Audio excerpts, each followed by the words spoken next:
My brother's girlfriend gave my schizophrenic ex-boyfriend private details about my pregnancy, and now my family's mad that I'm cutting her off after he crashed my baby shower claiming the baby is his. This story needs a lot of background to fully grasp how severe everything is, so buckle in. My ex-boyfriend Jake, 27 male, and I, 27 female, broke up a few years ago. We had been together for over 5 years and were thinking about marriage and buying a house together. In the last year of our relationship, everything fell apart. Long story short, he had a sudden psychotic episode and was placed in a mental health ward, mental health facility attached to a hospital, for his safety. Following this, his entire personality changed and he developed delusions, hallucinations and paranoia which never went away. A large part of his paranoia revolved around me controlling people around him and thinking I was trying to make him look crazy. He also constantly accused me of cheating on him and told me many times that he hated me. He was let out of the hospital after some time and I took responsibility for him. This change in him was heartbreaking. He was eventually diagnosed with schizophrenia. I did everything I could to be there for him. I went to all of his mental health appointments and stayed up at night to make sure he didn't leave the house alone. He was prone to wandering out at night when experiencing psychosis. Things became too much for me to handle. He became angry and his paranoia about me made it impossible to help him. He didn't trust me to be close to him, but at the same time he didn't want me to leave his sight as he was convinced I was cheating. When he seemed to be doing a little better mentally, I broke up with him. I waited until I felt he would be okay on his own and helped organize for him to move back in with his parents. I was filled with guilt for that decision, but it was the right choice for me. I was struggling. For months I received no love and was used as an emotional punching bag. I did my best. He wasn't the same person anymore and his resentment for me was intense. Obviously this isn't a full breakdown of his mental health issues, as a lot of the things he went through are very personal. I never blamed him for what happened, but I needed to be happy and did what I needed to do. It was a messy breakup, but it went better than expected. We kept talking for a little while as friends. I think the entire time we kept contact he assumed we would get back together at some point. I continued helping him when I could. When I started a new relationship with my current partner Sam, 30 male, Jake had a really bad psychotic episode and threatened both of us. He accused me of cheating on him with Sam before we broke up, which makes no sense as I met Sam a while after we had broken up, and sent both of us intense messages. I managed to contact Jake's family, who got him the help he needed. Following this, I cut all contact with Jake. It was obvious that we couldn't maintain a friendship anymore. The only slight connection I have to Jake is my brother's girlfriend Jess, 29 female. Her and Jake have been friends for years and have maintained their friendship. She knows the entire background to our relationship and never chose sides. I would say I am close with her. We have always been friendly. It always made me happy to know that Jake still had a good friend to confide in. Shift forward to March 2022. I got pregnant with Sam's baby in January and was 3 months pregnant. I had just told my family and close friends about the pregnancy. I told everyone to keep it quiet as I didn't feel ready to publicly announce it. I was incredibly emotional, nauseous and in no state to deal with any potential fallout at that point. Less than 24 hours passed after telling my side of the family and I received a phone call from Jake. He had found out I was pregnant and left a voicemail saying he would be filing for custody of the baby. Obviously he was in a psychotic episode, so I ignored his calls and let his family know that he had reached out to me. By this point it had been over a year since we had even spoken. He has no idea where I live or work, so I'm not worried about him showing up physically to confront me. I knew the only way he could have found out would have been through Jess. I called and confronted her about it and she admitted to it. She was extremely apologetic and said she didn't think it would matter. She thought he would be fine with the news and said he deserved to know. I was upset by this, but I hadn't explicitly told her not to tell Jake, so it could have just been a mistake. Even though I told her to tell no one, I bit my tongue to keep the peace. I forgave her but made it very clear that she shouldn't tell Jake any more information about me or the baby, and she agreed it wouldn't ever happen again. I didn't hear anything from Jake for months. Last weekend was my baby shower. Sam and I had the baby shower together. It was more of a party than a traditional baby shower. We hired a function room at a bar and invited 80 people to come celebrate. We were all having a great time until I saw Jake standing at the bar, looking around. I managed to slip away without him seeing me and grabbed security to get him escorted out. The area had been roped off for us as a private function, so I simply told them he hadn't been invited.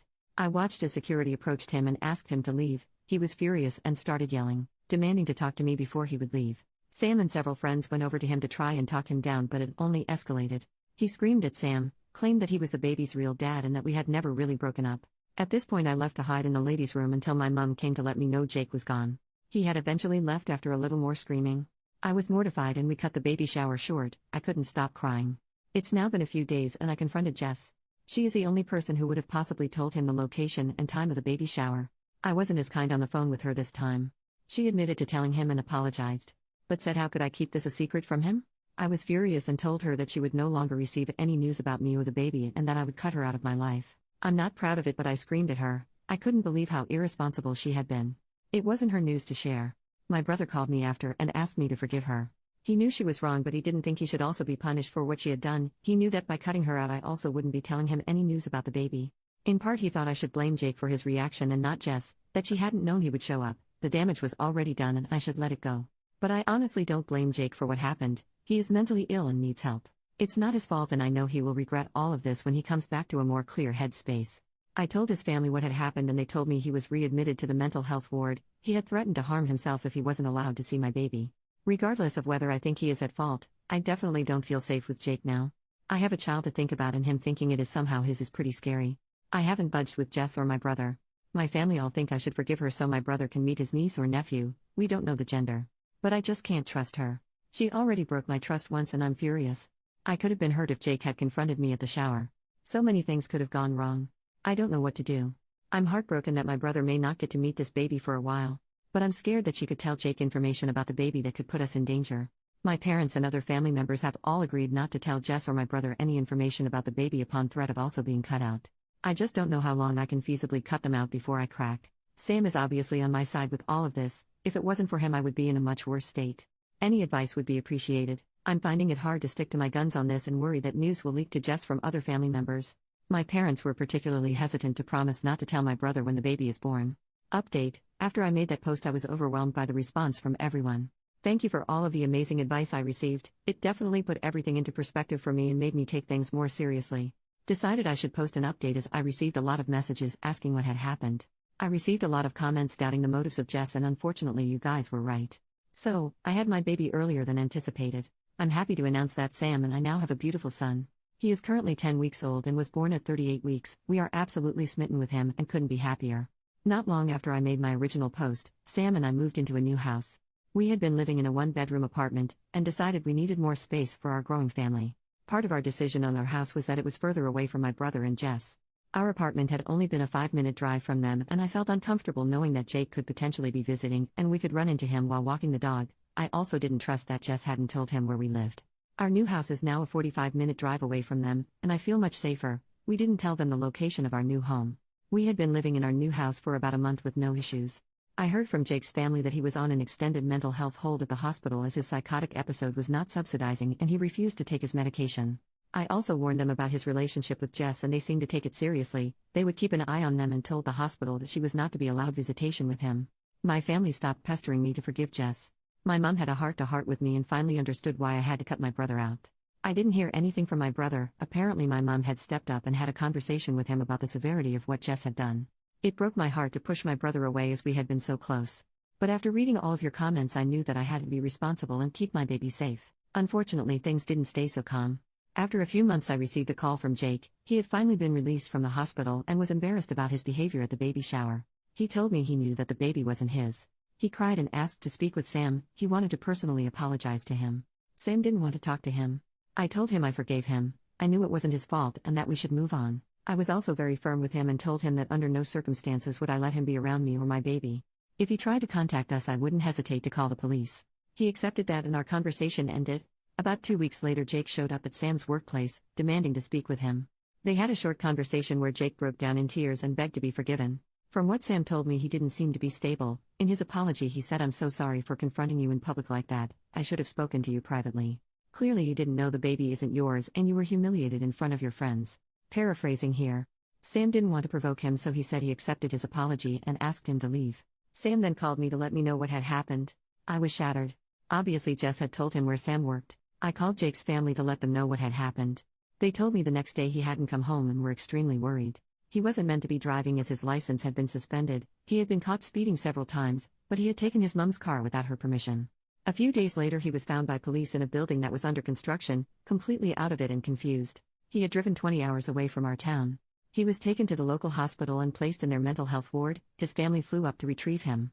To this day, I still haven't heard any updates on Jake. I assume he is still in a mental health facility. His family always updates me when he is released. After all of that, my brother called me and asked if he could meet up with me for lunch one day. He sounded upset on the phone, so I agreed. We met at a McDonald's. Then he told me all the crazy stuff that had happened with Jess. Apparently when Jake got out of the hospital, following the baby shower incident, he had shown up at their house to see Jess. My brother was really worried because he could tell that Jake was in a manic episode. He kept an eye on Jake while he visited and noticed that he was being extremely touchy-feely with Jess, who started to seem flirty with him as well. It made him really uncomfortable, so he made an excuse about him and Jess needing to go to a friend's house. When Jake left, him and Jess had a massive fight.